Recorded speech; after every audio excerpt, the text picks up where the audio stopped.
Hello दोस्तों, राधे राधे। स्वागत है आपका अपने इस चैनल पर। कैसे हैं आप? आशा करता हूं कि आप सभी स्वस्थ होंगे, मस्त होंगे और अपने अपने कामों में व्यस्त होंगे। तो दोस्तों, चलते हैं आज की नई जानकारी के तरफ। कृष्ण की बांसुरी की कहानी।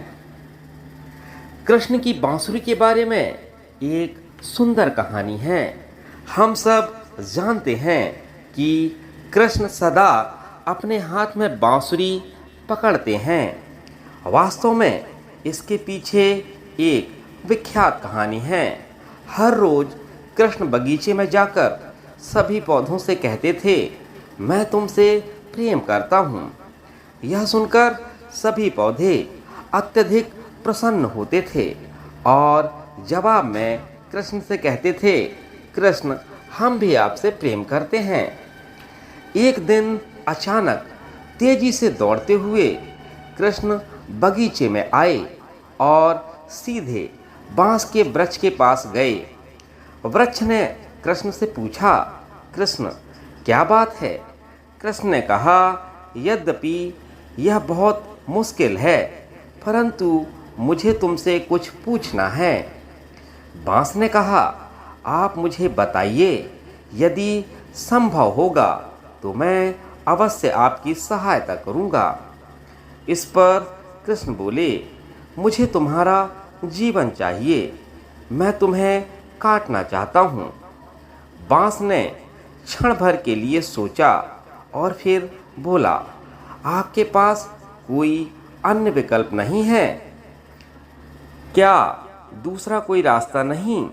कृष्ण बोले, नहीं, बस यही एक रास्ता है। बांस ने कहा, ठीक है, मैं स्वयं को आप पर समर्पित करता हूँ।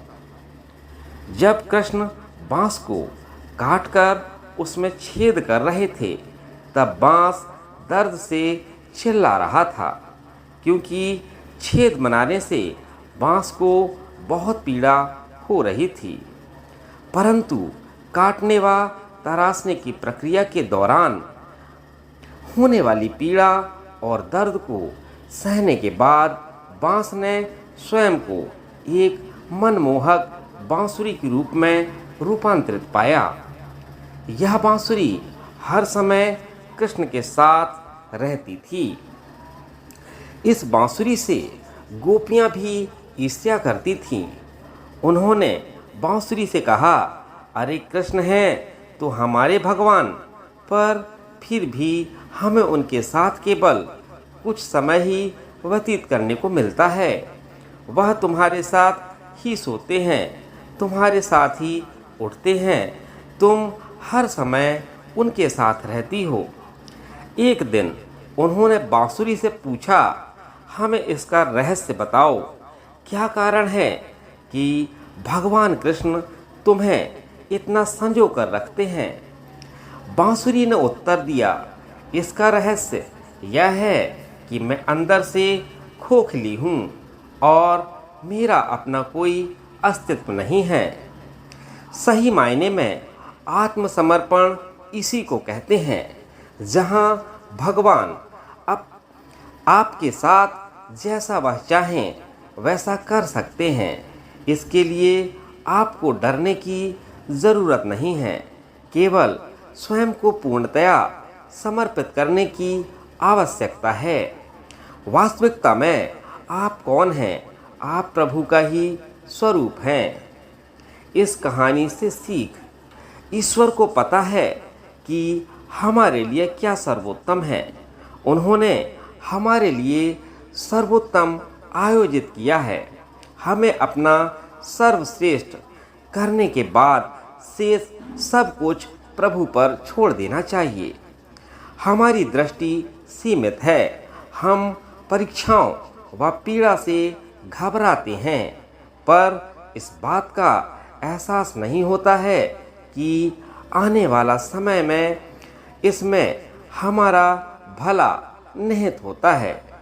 जब हम स्वयं को संपूर्ण रूप से ईश्वर के चरणों में समर्पित करते हैं, तो प्रभु हमारे भले का उत्तरदायित्व अपने हाथ में ले लेते हैं और हमें सदा सर्वश्रेष्ठ मिलता है।